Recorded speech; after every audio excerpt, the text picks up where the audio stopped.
இந்த டெய்ஸி சகோதரியை நம்ம ஆதவ் திருமணம் செய்வதற்கு முன்பு அருள்நிதி இருக்கார்ல மு.க. தமிழரசனுடைய மகனுக்கு பெரிய கதாநாயகன், அவருக்கு திருமணம் செய்வதற்காக ஒரு முயற்சி நடந்தது. கருணாநிதி சம்மந்தியா இருப்பார். யாரு? மார்ட்டின். ஆட்சி மாற்றம் காட்சி மாற்றம் நடந்து முடிந்த பிறகு அது நின்று போச்சு. ஏன்னா மார்ட்டின் யாருடைய சம்மந்தி? கருணாநிதி சம்மந்தியா இருப்பார். ஒரு ஐஏஎஸ் அதிகாரி அங்கிருந்து கிளம்பி ஃப்ளைட்டில் மதுரை வந்துடுவார். மதுரை தான் ஏர்போர்ட். மதுரையிலேருந்து நேராக கொண்டு போய் குற்றாலத்தில் குளிக்க வச்சு குற்றாலம் கெஸ்ட் ஹவுஸில் தங்க வச்சிருக்கோம். யாரை? அதிகாரிகள். குற்றாலம் கெஸ்ட் ஹவுஸில் குற்றால அருவியிலே குளிச்சது போல் இருக்குதா, கேரளாவிலிருந்து துணை நடிகைகளோடு குற்றால அருவியில் குளிச்சுட்டே இருப்பார். அடித்து முடிஞ்ச உடனேயும் எங்க அரை போதையிலேயே அதிகாரி கைது வாங்கிட்டு அவரோட 25 வாங்கி கிளம்பிடுவார். 5 கோடி 10 கோடி கிளம்பி. இதுதான் மார்ட்டின் இன்னைக்கு 5 லட்சம் கோடிக்கு சொந்தக்காரரான மாப்பிளோட நெருக்கமாக இருந்தார். சபரீசனோடு. சபரீசன்கிட்ட தனக்கு நாடாளுமன்ற உறுப்பினர் டெல்லி போகணும், அரசியல் பண்ணணும், இப்படி இந்த அரசியல் ஆசை வந்த பிறகு பார்த்தாரு மாப்பிள்ளை சபரீசன். மோடிக்கு அமித்ஷாவுக்கு நடுவில் உட்காந்துருப்பார். நம்ம போய் இவர்கிட்ட அப்பாயின்மெண்ட் வாங்கி தான் நம்ம போய் பார்க்கணும், இந்த வேலை எனக்கு வேண்டாம், தடுத்துட்டார். உன்னை ஒழிக்காம விட மாட்டேன். யார? சபரீசன். எங்கே வந்தார்? பிசிகாவுக்கு வந்தார். பிசிகாவுக்கு வந்த பிறகு விஜயை திருமாவை 2 பேரும் கழட்டி கொண்டு அதிமுக சேர்த்து அதிமுக ஆட்சிக்கு வரணும், திமுக தோற்கடிக்கணும். இதுதான் அஜெண்டா. கருத்துருவாக்கமே இப்போ அவர் தான் திமுகவுக்கு எதிராக. விஜயை காப்பாற்றியதே இப்போ ஆதவர்ஜுனா தான். விஜய் தமிழ்நாட்டில் திமுகவை எதிர்க்கக்கூடிய முழு பொறுப்பு ஆதவர்ஜுனாவுக்கு கொடுத்தார். ஒரு எம்பியை கொடுத்து பேசாமல் வச்சிருந்துருக்கலாம். இப்போ திமுகவினுடைய ஒட்டுமொத்த அண்ட சராசரங்கள் அவருக்கு தெரியும். 2016 இருக்கார். யாரோட? திமுகவுடைய கேபினட்டுக்குள்ள.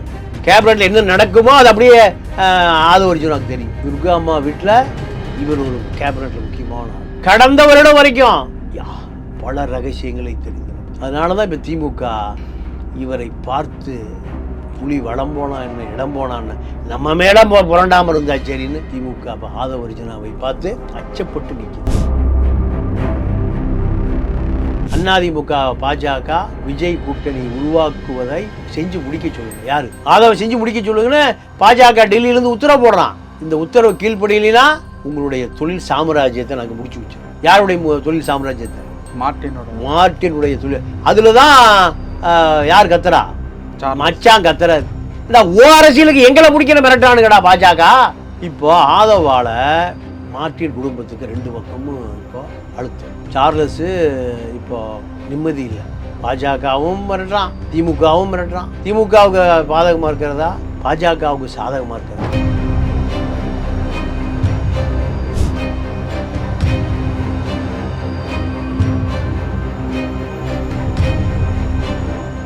ரியல் ஒன் நேயர்களுக்கு வணக்கம். இன்று நம்மளுடைய நேர்காணலுக்கு மூத்த பத்திரிகையாளரான திரு தமிழா பாண்டியன் அவர்கள் நினைச்சிருக்காங்க. சார் வணக்கம். வணக்கம். எப்படி இருக்கீங்க? நல்லா இருக்கு.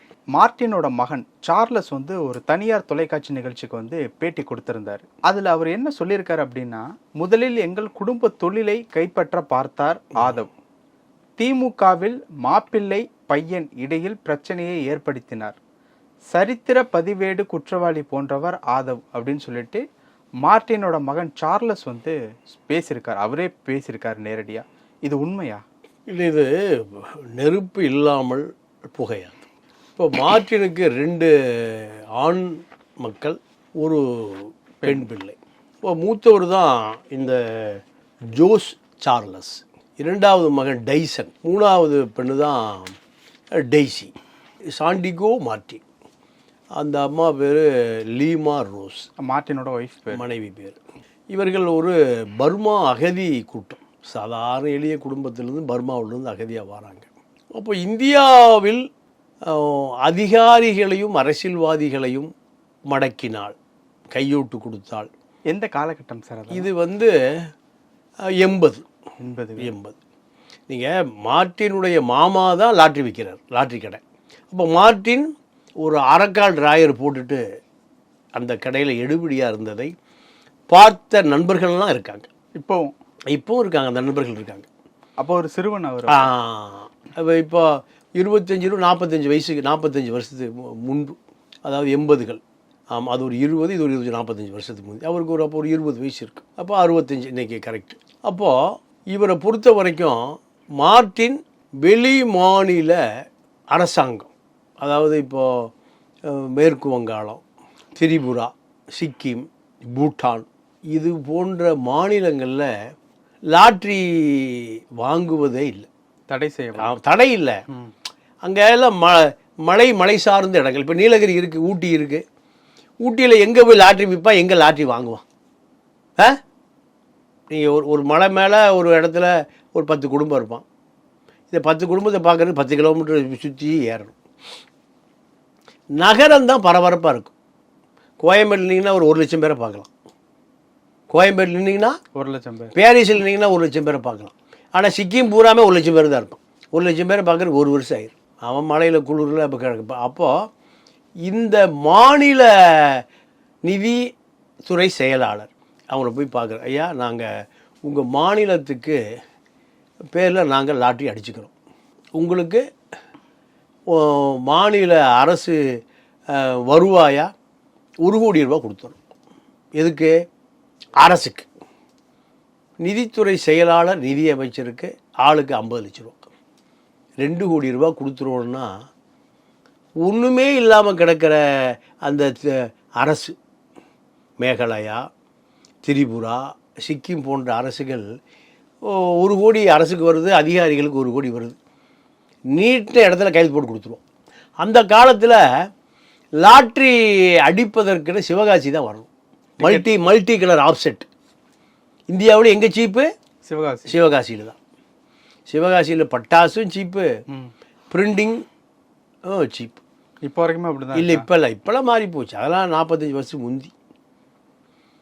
அப்போது 1 கோடி ரூபாய்க்கு நீங்கள் நிதி கொடுத்துட்றீங்க. அப்போ அதிகாரி என்ன சொல்லுவான்னா, உங்களுக்கு ஒரு 25% கமிஷன். நீங்கள் அப்போ எவ்வளோ கெடுக்கணும்? 1 கோடி ரூபாய்க்கு நிதி கொடுத்தீங்கன்னா 1.5 கோடிக்கு தான் நீங்கள் அடிக்கணும். உங்களுக்கு 1 கோடிக்கு 25% கமிஷன், 2 கோடிக்கு 50% கமிஷன். அப்போது 2 கோடியே 50 லட்சம் ரூபாய்க்கு தான் நீங்கள் லாட்ரியை அடிக்கணும். அரசுக்கு எவ்வளோ கொடுத்துருக்கீங்க? 1 கோடி. அதிகாரிக்கு 1 கோடி. இதுதான் நிலைமை. 1 கோடிக்கு நீங்கள் அடிக்கணும்னா 1.25 கோடிக்கு தான் அடிக்கணும். 25% கமிஷன் சேர்த்து அடிக்கணும். இதுக்கு ஒரு ஐஏஎஸ் அதிகாரி அங்கேருந்து கிளம்பி ஃப்ளைட்டில் மதுரை வந்துடுவார்.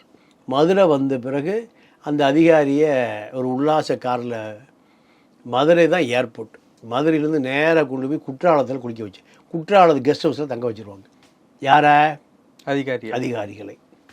அதிகாரி குற்றாலத்தில் தங்கிக்குவார். சிவகாசியில் பிரிண்டிங் ஓடும். இது பல கோடிக்கு அடிப்பாங்க, பல கோடிகளுக்கு. குற்றாலத்திலிருந்து அதிகாரி சிவகாசி வரவே மாட்டார். அதிகாரி என்ன பண்ணுவார்? குற்றாலம் கெஸ்ட் ஹவுஸில் குற்றால அருவியிலே குளித்தது போல் இருக்குதா, கேரளாவிலிருந்து துணை நடிகைகளோடு குற்றால அருவியில் குளிச்சுட்டே இருப்பார். ஜானி வாக்கர் சரக்கு, நாட்டுக்கோழி பிரியாணி அடித்து முடிஞ்ச உடனேயும் எங்கள் அரை போதையிலேயே அதிகாரி கைது வேண்டி அவர் ஒரு 25 லட்சம் வாங்கி கிளம்பிடுவார். 5 கோடி 10 கோடிக்கு அடிப்பாங்க. அரசுக்கு கட்டுற வரி 50 லட்சம். 1 கோடி ரூபாய்க்கு அனுமதி வாங்கிட்டு 5 கோடி 10 கோடிக்கு அடிச்சிருவாங்க. இதுதான் மார்ட்டின் இன்னைக்கு 5 லட்சம் கோடிக்கு சொந்தக்காரரான கதை. 5000 கோடி வரி கட்டுறாரு, 10,000 கோடி வரி ஏய்ப்பு, 250 வழக்கு இருக்குது அவர் மேலே. ஆமாம், தமிழ்நாடு, இந்தியா முழுக்க எல்லா மாநிலங்களும் இது இப்படியே வச்சுங்க. அப்போ இந்த காலகட்டத்தில் இந்த மார்ட்டினுடைய மனைவி டெய்ஸி, அது லண்டனில் படிக்குது. மகள் மார்ட்டினுடைய மகள், நம்ம ஆதவ அர்ஜுனாவுடைய மனைவி. அப்போ ஈசிஆர் ரோடு இருக்குல்ல, இங்கே எல்லா வசதி படைத்தவர்களுக்கும் பணத்திமிர் பிடித்தவர்களுக்கும் ஆடிக்கார் ஐஸ்வர்யா மாதிரி ஆட்களுக்கு பூரா ஈசிஆரில், சென்னையில் இருக்கிற எல்லாருக்குமே அங்கே பண்ணை வீடு கடலோடு இருக்கும். அப்போது அங்கே ஒரு ஜிம்மில் இவர் ஒரு பயிற்சியாளர். Gym trainer. Gym trainer. இவர் சின்ன வயசுலேயே அவங்க அம்மா இறந்துட்டாங்க. இறந்த பிறகு பெரியம்மா வளர்க்குறாங்க. வளர்த்த பிறகு இவர் வந்து ஒரு விளையாட்டு வீரர். இந்த ஸ்போர்ட்ஸு கோட்டாவில் தாம்பரம் கிறிஸ்டின் காலேஜில் இவருக்கு சீட்டு கிடைக்கும். அப்படி சீட்டு கிடச்சி அங்கே போய் படிக்கிற பொழுது செலவுக்கு பணம் வேணும். மோர் மார்க்கெட், சென்ட்ரல் பக்கத்தில் மோர் மார்க்கெட்டில் இந்த புது ஷூக்களெல்லாம் பாதி விலை, கால்வாசி விலைக்கு விற்றுட்டு போயிடுவான். ரயிலேற போகும்போது விற்றுட்டு போயிடுவான். அப்போ அங்கே 1000 ரூபா 2000 ரூபா ஷூலாம் 200 300 கிடைக்கும். அதை பர்ச்சேஸ் பண்ணி கொண்டு வந்து வச்சுட்டு எங்கே கிறிஸ்டின் காலேஜில் கல்லூரி சக மாணவர்களுக்கு விற்பது தான் அவருக்கு பேக்கெட் பண்ணி. அது எவ்வளோ சார் வரும் அப்போது? ஒரு ஷூக்கு ஒரு 500 ரூபா கிடைக்கும். ஒரு ஷூக்கு 500 ரூபா. ஆமாம், ஒரு 5 ஷூ விற்றா ஒரு 2000 3000 ரூபா கிடைக்கும். ஓகே, இதுதான் அவருக்கு பேக்கெட் பண்ணியே. இப்படி படித்து முடிச்சுட்டு வெளியே வந்த பிறகு வேலை தேடுறார். வேலை தேடுகிற பொழுது இவர் ஒரு விளையாட்டு வீரர். அப்போது உடற்பயிற்சி சாதனங்களை கையாளுவதில் கெட்டிக்காரர். அதனால் ஒரு உடற்பயிற்சி மையத்தில் இவருக்கு உடற்பயிற்சியாளராக இவரை அங்கே வேலைக்கு சேர்ந்துடுறார். அப்போ அங்கே நிறைய வசதி படைத்த ஆண்களும் பெண்களும் வந்து போகிற இடம். அப்படி வந்து போகிற இடத்துல தான் டெய்ஸியை சந்திக்கிறார். டெய்ஸியை சந்திக்கிற பொழுது 2 பேருக்கும் அவளும் நோக்கினாள், அண்ணலும் நோக்கினாள், காதல் வளருது. ஒரு காலகட்டத்தில் டெய்ஸி அவங்க குடும்பத்தில் சொல்லுது, நான் இவரை தான் கட்டிக்குவேன், அடைந்தால் மகாதேவி இல்லையல் மரணதேவிங்குது. அப்போ அவங்க என்ன பண்ணுறாங்க, சரி கட்டி வைக்கிறாங்க. ஸ்டேட்டஸ்லாம் பார்க்கலையா? அதாவது இங்கே ஸ்டேட்டஸே இல்லை. காதலுக்கு நீங்கள் பிரிட்டிஷ் இளவரசி டயானா, சார்லஸனுடைய மனைவி டயானா, ஈராக்கை சேர்ந்த ஒரு முகமதி இளைஞனோடு தொடர்பு இருந்த காரணத்தினால் டயானா கொல்லப்பட்டார். இதில் எங்கே போய் ஸ்டேட்டஸ் பார்க்குறது? அரச குடும்பத்தைச் சேர்ந்த டயானாவுக்கு காதலித்து திருமணம் செய்து இன்னொரு காதல். இப்படி காதலுக்கு கண்களே இல்லை. இந்திரா காந்தி நேருவுடைய புதல்வி, மோதிலால் நேருவுடைய புதல்வி ஃபெரோஸ் காந்தியை காதலிக்குது. இதில் எங்கே போய் காதலுக்கு கண் இருக்குது? பெனாசீர் பூட்டோ, பாகிஸ்தான் அதிபருடைய மகள் பெனாசீர் சர்தாரின்னு ஒரு கறிக்கடைக்காரனை லவ் பண்ணுது. என்ன கடைக்கார? கறி கடைக்காரன். எக்ஸ்போர்ட் பண்ணுறாரு இப்போ அவர். இப்படி பெண்களை பொறுத்தவரை அவர்கள் ஆண்களிடம் பெண்களாக தான் நடந்துக்குவாங்க. எவ்வளவு அதிகார மையமாக இருந்தாலும் சரி, அவர்கள் ஒரு ஆண்களிடம் அச்சம், நாணம், பயிர்ப்பு, அப்படியே அந்த கம்பீரமெல்லாம் போயிடும். ஆண்களை பார்த்தபோது ஆண்களுக்கு முன்னால் அவர்கள் பெண்கள் தான். இதுதான் காதல். அப்போ 5 லட்சம் கோடி மொத்தமாக கிடைச்ச உன்னையும் இவர் ஸ்டேட்டஸே மாறுது. மாறி என்ன பண்ணுறாரு, தன்னுடைய நட்பு வட்டாரத்தை எங்கே வளர்க்குறாருன்னா, ஜிம்மில் ட்ரைனிங் எடுத்துகிட்டு இருந்தவர், ட்ரைனிங் கொடுத்துட்டு இருந்தவர் சபரீசனோடு தொடர்புக்கு வர்றார். எப்படி வர்றாருன்னா, சபரீசனும் அங்கே பயிற்சிக்கு போகிறார். அந்த நட்பில் மார்ட்டினுடைய மருமகனாக போன பிறகு Audi car, range rover, land cruiser இதெல்லாம் வந்துடுது. ஜாகுவார் இதெல்லாம் வந்த பிறகு ஜாகுவாரோடு தானே சேரும். அங்கே ஒரு 5 லட்சம் கோடியை அவர் ஸ்டாலினுடைய மகளை அவர் அங்கே, இவர் மார்ட்டின் மருமகன் இங்கே. ஆக அள்ளிக்கோ 5 லட்சம் கோடியை. இதுதான் 2 பேரும் நட்பான கதை. ஆன பிறகு என்ன பண்ணுறாரு, நீங்கள் இப்போ இந்த குற்றச்சாட்டு என்னன்னா, எங்களுடைய தொழிலை கைப்பற்ற சதி செய்தார்னு சொல்கிறார் மகன் சார்லஸ். என்னன்னா, அந்த லாட்ரி தொழிலை தன்னுடைய கட்டுப்பாட்டு கொண்டு வர முயற்சி பண்ணுறார். இந்த லாட்ரி தொழிலை தன்னுடைய கட்டுப்பாட்டு கொண்டு வந்தால் தமிழ்நாட்டில் ஒரு 10,000 கோடி ரூபா வியாபாரம், கேரளாவில் ஒரு 10,000 கோடி, கர்நாடகாவில் ஒரு, ஆந்திரா இன்னமும் பிஸ்னஸில் தான் நடந்துட்டு தான் இருக்கு. கேரளா லாட்ரி இருக்க. அப்போ இந்த தொழிலில் 1 லட்சம் கோடி வருஷ டர்ன் ஓவர். அம்பானி அதானியெல்லாம் இவர்கிட்ட தான் கடன் வாங்கணும் அந்த நிலைமைக்கு. இப்போ டைசன் அவர் ஒரு தமிழின உணர்வாளர். யார்? நீங்கள் ஆதவோட மச்சான், சின்ன மச்சான் டைசன் ஒரு தமிழ் தேசிய உணர்வாளர். நீங்கள் தமிழ் தேசிய தளத்தில் ஒரு பெரிய ஒரு ரவுண்டு வந்தார். சீமானெல்லாம் நல்லா. ஆமாம். வந்த பிறகு பார்த்தார், அதிமுக திமுகவோட இது ப்ராடாக இருக்குது. எது? இந்த தமிழ் தேசியம், தலித் அரசியல், பெரியார் அரசியல், ஈழ அரசியல் எல்லாம் பயங்கர இன்டர்நேஷனல் ப்ராடாக இருக்குது. எல்லாம் ஒரு லேபிள் தான், எல்லாமே ஒரு லேபிள் தான். உண்மையாகவே இல்லை. எல்லா அரசியலும் டைசனை பார்க்குறாரு. இவனுக்கு பூரா துட்ட ஆட்டையை போடுறதுலேயே இருக்கானுவோ. பேசுவது தமிழ் தேசியம், இந்த பக்கம் ஈழ தேசியம், தலித் அரசியல், பெரியாரிய அரசியல், நக்சல் அரசியல் எல்லாம் எப்படி இருக்கான்? பணம் கிடைச்சா முழுசு ஆட்டையை போட்டுரும். எனக்கு தெரிந்து 2ஆம் கட்ட தலைவர்களுடைய பல பேருக்கு தொழிலே இதுதான். என்ன தொழில்? இந்த தமிழ் தேசியத்தை விற்பதும், தலித் அரசியலை விற்பதும், ஈழ அரசியலை விற்பதும், நக்சல் கம்யூனிஸ்ட் அரசியலை விற்பதும் தான் 2ஆம் கட்ட தலைவர். ஒவ்வொருத்தரும் 200 கோடி ரூபா இருக்கு. 2ஆம் கட்ட தலைவர் நான் சொல்கிற ஆட்கள் யார்? தமிழ் தேசியம், ஈழ தேசியம், தலித் அரசியல், கம்யூனிஸ்ட் அரசியல், இதெல்லாம் ஒரு ஃபேஷன். எவ்வளோ கோடி வச்சுருக்கான்? 200 கோடி வைத்திருக்கிற பல 2ஆம் கட்ட தலைவர்கள் எனக்கு தெரியும். பல பேரை ஈழத்தமிழர்கள் 25 லட்ச ரூபா வாங்கிட்டு கொண்டு போய் ஏற்றி விட்ருவோம். எங்கே? லண்டன்லையும் ஃப்ரான்ஸ்லையும் இவங்க இறக்கி விட்ருவோம்.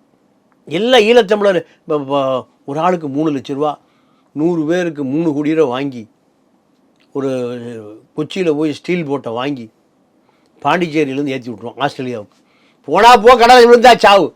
எவ்வளோ 3 கோடியை வாங்கிட்டு 100 பேருக்கு ஆளுக்கு 3 லட்சம் 3 கோடியை வாங்குவான். இப்படிப்பட்ட ஆட்கள் தான் இந்த ஈழ அரசியல், தலித் அரசியல், கம்யூனிஸ்ட் அரசியல், திராவிட அரசியல். இப்போ இதெல்லாம் பார்த்த டைசன் இந்த கருமமே வேண்டாண்டா, எல்லாம் ப்ராடு பயலுங்க, தப்பிச்சு போயிட்டார்.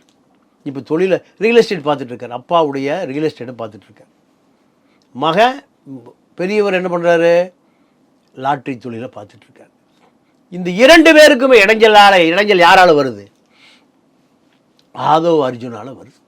எப்படின்னா அரசியலுக்கு பின்னாடி தான் அந்த இளைஞர்கள்லாம் இருக்காங்க, முன்னாடி வருவதே இல்லை. நீங்கள் இப்போ சார்லஸை பாண்டிச்சேரி அரசியலுக்கு வந்தாருன்னு சொல்கிறாங்க. ஏன்னா அங்கே ஒரு எம்எல்ஏ இருக்கார், John Kumar, Richard John Kumar. என்ன கட்சி? பிஜேபி. அதாவது காங்கிரஸில் இருந்தார். நாராயணசாமிக்கு அவர் தான் பிஏ. பாஜகக்காரன் கூப்பிட்டா இன்கம் டேக்ஸ் கமிஷனர், நீ ஒரு 40 கோடி ரூபா ஊழல் பண்ணியிருக்க, டேக்ஸ் கட்டணும், ஜெயிலுக்கு போறியா பிஜேபிக்கு போறியா? 2 ஒன்று தான். பிஜேபியிலே சேர்ந்துக்கிறாரு. நாராயணசாமி கவுத்துட்டு எங்கே வந்து சேர்ந்துட்டாரு? பிஜேபியில். இப்போ பிஜேபியில் அவர் எம்எல்ஏ, அவருடைய மகன் ரிச்சர்டு ஜான் குமார் எம்எல்ஏ. மந்திரி வேணும்னு போய் பாண்டிச்சேரியில் இருக்கிற பிஜேபி ஆஃபீஸெல்லாம் உடச்சி தீய வச்சார். அவன் தீய வச்சாலும் சரி, எதை பண்ணாலும் சரி, அவனுக்கு தரவே மாட்டாங்க. எல்லாம் கள்ளலாட்டி கும்பலும் தெரியும் அவனுக்கு. இப்போ அங்கே பாண்டிச்சேரி முதலமைச்சர் வேட்பாளர் அவர்கிட்ட கொஞ்சம் பணத்தை வாங்கிட்டு பாண்டிச்சேரியில் ஒரு பரபரப்பாக ஓடிட்டுருக்கு. இதெல்லாமே தூக்கி சாப்பிடுகிற ஆளாக மாறிட்டார் ஆதவ் அர்ஜுன்.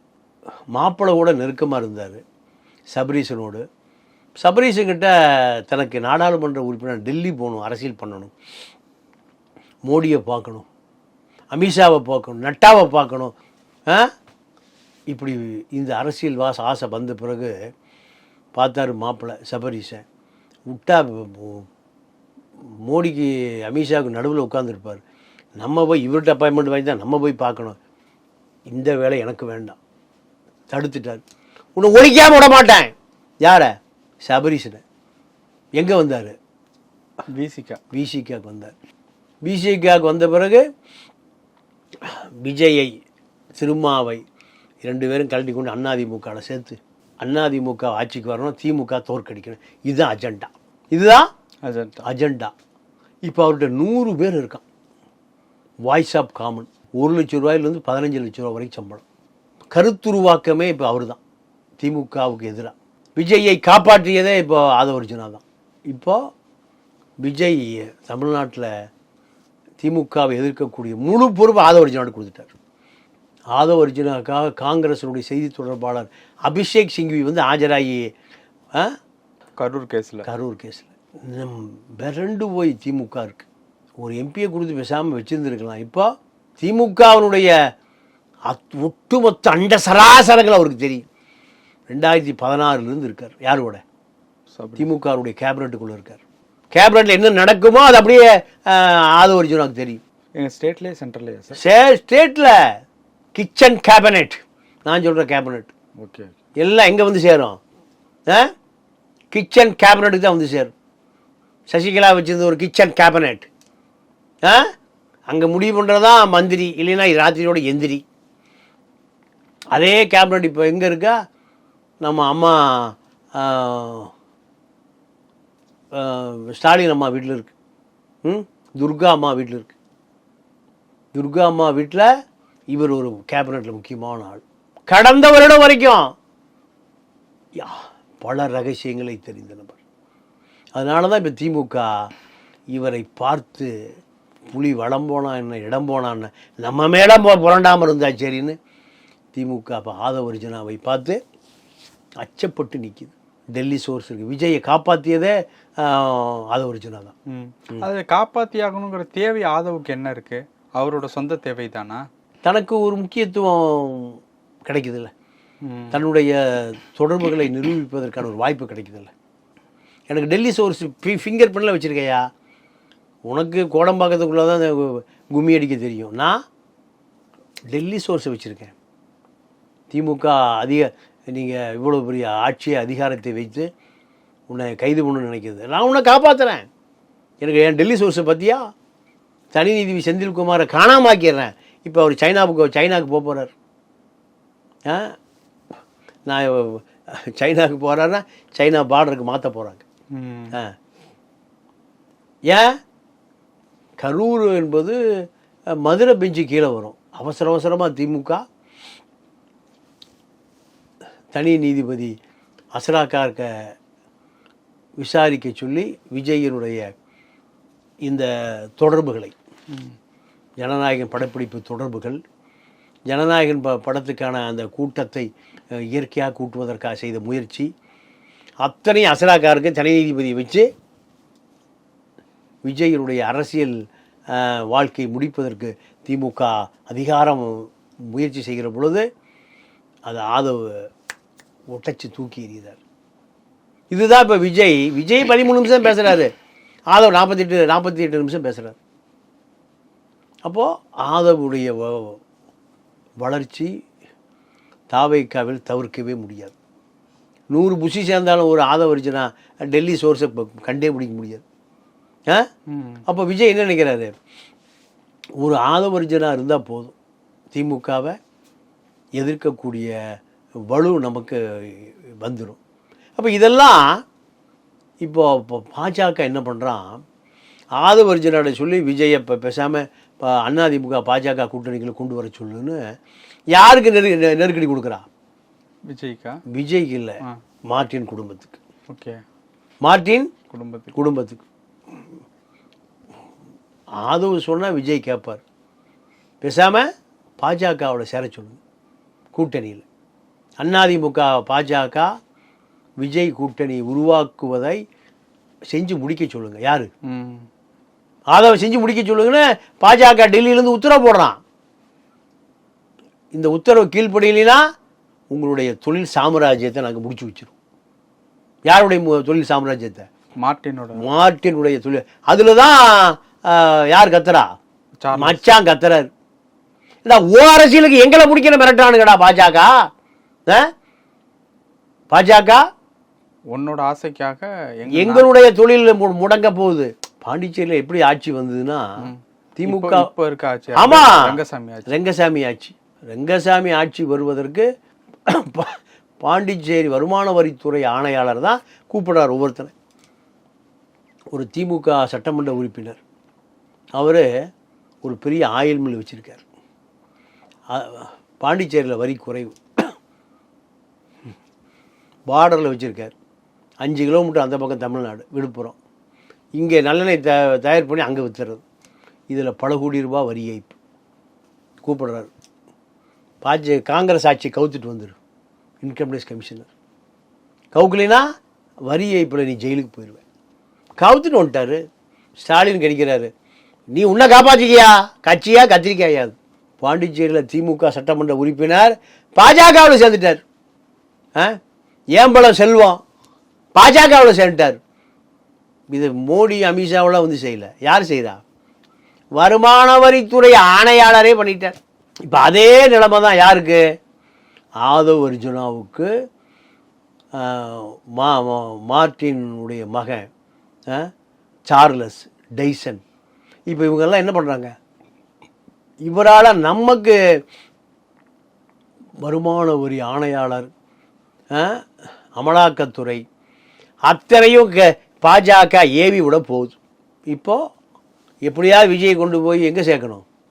ஏடிஎம்கே பிஜேபி கூட்டணியில் சேர்க்கணும். இது இடையூறாக இருந்தால் மார்ட்டினுடைய தொழில் சாம்ராஜ்யம் பாஜகவுடைய கோப பார்வைக்கு ஆளாகும். அந்த காரணத்தினால தான் இப்போ டைசனும் ஜோஸ் சார்லஸும் லீமா ரோஸ் அந்த அம்மாவும் சாண்டிகோ மார்ட்டின் இத்தனை பேரும் இப்போ கடும் நெருக்கடிக்கு உள்ளாகி இருக்கிறார்கள். இந்த பக்கம் திமுக ஒரு நெருக்கடி கொடுக்குது. தமிழ்நாட்டில் உங்கள் ரியல் எஸ்டேட் தொழிலை பண்ணிடுவீங்களா? பார்த்துக்கலாமா? எங்களை ஆட்சியை கலைச்சு அதிமுக விஜய் கொண்டு சேர்ப்பதற்கு உங்களுடைய பணம், உங்களுடைய செல்வாக்கு பயன்படுதா? திமுக அந்த பக்கம் ஒரு பகை, அந்த பக்கம் பாஜக என்ன ஒன்றுமே தெரியாத தேர்தலுக்குள்ளே விஜயை கொண்டு வந்து எங்கே சேர்த்தணும்? ஏடிஎம்கே பாஜக கூட்டணியில் சேர்க்கணும். இங்கே திமுக ஒழிக்கப்படணும். திமுக ஒழிக்கப்படணும். பாஜகவுடைய திட்டம். திமுக என்ன சொல்லுது?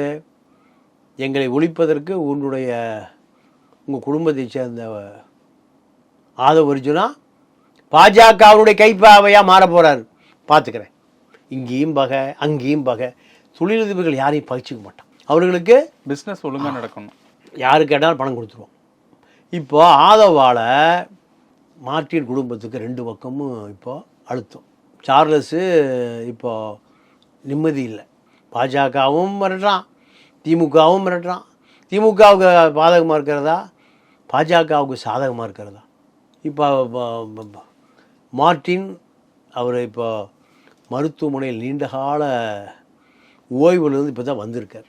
இப்போ வயசு என்ன 70க்கு மேலே? ஆமாம். அப்போ அவர் என்ன நினைக்கிறாரு?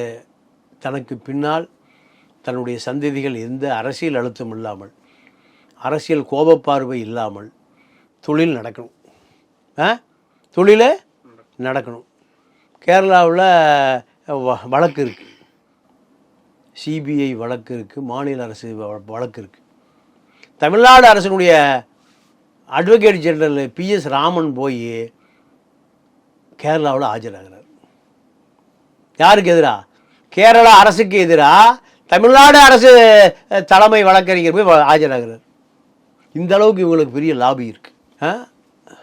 ஆனால் இதை பாஜகவும் ரசிக்காது, திமுகவும் ரசிக்காது. திமுக எங்கே சறுக்கும், எங்கே வாய்ப்பு கிடைக்கும்னு பார்த்துட்ருக்கு. பாஜக எப்படியாவது விஜய் இப்போ பாஜக அதிமுக கூட்டணியில் வந்து திமுக தோற்கடிக்கப்படுவதற்கான ட்ரம்ப் கார்டே ஆதவ் அர்ஜுனா தான். இதுதான் இப்போ மார்ட்டின் குடும்பம் ஆதவால் சிக்கி சீர்குலைந்து சின்னாவனப்பட்டு அரசியல் இதுவரைக்கும் அரசியல் தாக்குதலே இல்லை. ஸ்மூத்தாக அம்பானிக்கு என்ன அரசியல் இருக்குது, அதானிக்கு என்ன அரசியல் இருக்குது, டாட்டாவுக்கு என்ன இருக்குது, பிர்லாவுக்கு என்ன இருக்குது, கோயங்காவுக்கு என்ன இருக்குது? யாருக்கு எந்த கட்சி வந்தாலும் நிதியை கொடுத்துருவான். அவ்வளோ அவன் பாட்டுக்கு வரி ஏய்ப்பு பண்ணிட்டு இருப்பான், திருடுவான், வியாபாரம் பண்ணுவான். இப்போ அவன் ஒரு கட்சி பின்னாடி போகிறதே இல்லை. ஆனால் 5 லட்சம் கோடி வச்சுருக்கிற மார்ட்டின் குடும்பம் ஆதவால் இப்போ என்ன ஆகிட்டுருக்கு? பாஜக சொல்லுவதையும் கேட்கணும், திமுக சொல்லுவதையும் கேட்கணும். இப்படி பலகட்ட சிக்கல்களில் ஆதவால் அல்லோகலப்படுவதனுடைய விளைவு தான் அந்த அவர்கள் பொறுத்த வரைக்கும் இந்த சரித்திர குற்றப்பதிவேட்டு நபர் எங்கள் குடும்பம் மிகப்பெரிய இன்னலுக்கு உள்ளாகி இருக்கிறது. 100 ஐடி விங்க வச்சுருக்கார். எதுக்கு? அரசியலுக்காக. திமுகவுக்கு வச்சிருந்த அதே ஐடி விங் தான். இதெல்லாம் யாரோட பணம்? எல்லாம் மார்ட்டினுடைய பணம் தான், மாமனார் பணம் தான். அப்போ திமுக என்ன நினைக்குது? இத்தனை கோடி செலவு பண்ணி எங்களை ஒழிக்க பார்க்குறியா? எங்களை நேராக போனை போட்டு சார்லஸுக்கு டைசன் எங்களை ஒழிக்கிறதுக்கு மச்சான் முழு நேரமாக பாடுபடுறாரியா. இப்போ இந்த டெய்ஸி சகோதரியை நம்ம ஆதவ் திருமணம் செய்வதற்கு முன்பு மார்ட்டின் அருள்நிதி இருக்கார்ல மூக்க தமிழரசனுடைய மகனுக்கு பெரிய கதாநாயகன், அவருக்கு திருமணம் செய்வதற்காக ஒரு முயற்சி நடந்தது. கருணாநிதி சம்மந்தியாக இருப்பார். யார்? மார்ட்டின். எப்போ இது வந்து 2011. ஆமாம். ஆட்சி மாற்றம் காட்சி மாற்றம் நடந்து முடிந்த பிறகு அது நின்று போச்சு. இல்லைன்னா மார்ட்டின் யாருடைய சம்மந்தி? கலைஞர் ஃபேமிலி, கருணாநிதி சம்மந்தியாக இருப்பார். ஆதவ் இன்னும் ஜிம்மிலேயே ட்ரைனிங்கு என்ன அடிக்கிறது? தம்பில் அடிச்சுட்டு இருக்க வேண்டியதுதான், வெயிட் லிஃப்ட் அடிச்சுட்டு இருக்க வேண்டியதுதான். ஒரு அப்பாச்சி பைக் வச்சுருப்பார், அப்பாச்சி பைக் வச்சுருப்பார், இஎம்ஐ கட்டிட்டு இருந்திருப்பார். காதல் எல்லாத்தையும் மாற்றிருச்சு. இதுதான் இப்போ ஆதவ் அர்ஜுனாவுடைய மிகப்பெரிய ரோல். இப்போது விஜய் முழுசாக நம்புகிறார். ஏன்? மார்ட்டினுடைய லாட்ரி பணம் விஜய் கட்சியை வளர்க்குது. அந்த ஃபண்டு தான் பொதுக்குழு நடந்தாலும் சரி, பொதுவான குழு நடந்தாலும் சரி, திருச்சியில் மாநாடு நடந்தாலும் சரி, மதுரையில் மீனாடு நடந்தாலும் சரி, விக்கிரவாண்டியில் கூட்டம் நடந்தாலும் சரி, திருச்சியில் ரோடு ஷோ நடந்தாலும் சரி, எல்லாம் யாருடைய பணம்? எல்லாம் பூட்டான் கைவிட மாட்டான், விழுந்தால் வீட்டுக்கு இல்லையே நாட்டுக்கு. தமிழ்நாடு 1 ரூபா, கேரளா 2 ரூபா, கூவி கூவி விற்றால். ஆந்திரா 5 ரூபா, பஞ்சாப் 7 ரூபா, 10 ரூபா தமிழ்நாடு, விழுந்தால் வீட்டுக்கு இல்லையே நாட்டுக்கு. இப்படி இந்த பணம் தான் இப்போ தாவேக்காவுடைய வளர்ச்சிக்கு, திமுகவை தோல்விக்கு மிகப்பெரிய உந்து சக்தியாக இருப்பதை திமுக ரசிக்கவில்லை. பாஜக இதை புசிக்கவில்லை. பாஜக பழம் நிலவி பாலில் விழுந்து, அதுவும் நிலவி வாயில் விழுந்து, எப்படியாவது ஆதவ் அர்ஜுனா வச்சு திமுகவை ஒழித்து விடலாம் என்று அவர்களுடைய நம்பிக்கையோடு இருக்கிறார்கள். இப்படி முக்கோண அரசியல் தான் மார்ட்டின் குடும்பம் சிக்கிக்கொண்டு முழிக்கிறது ஆதவ் அர்ஜுனாவால்.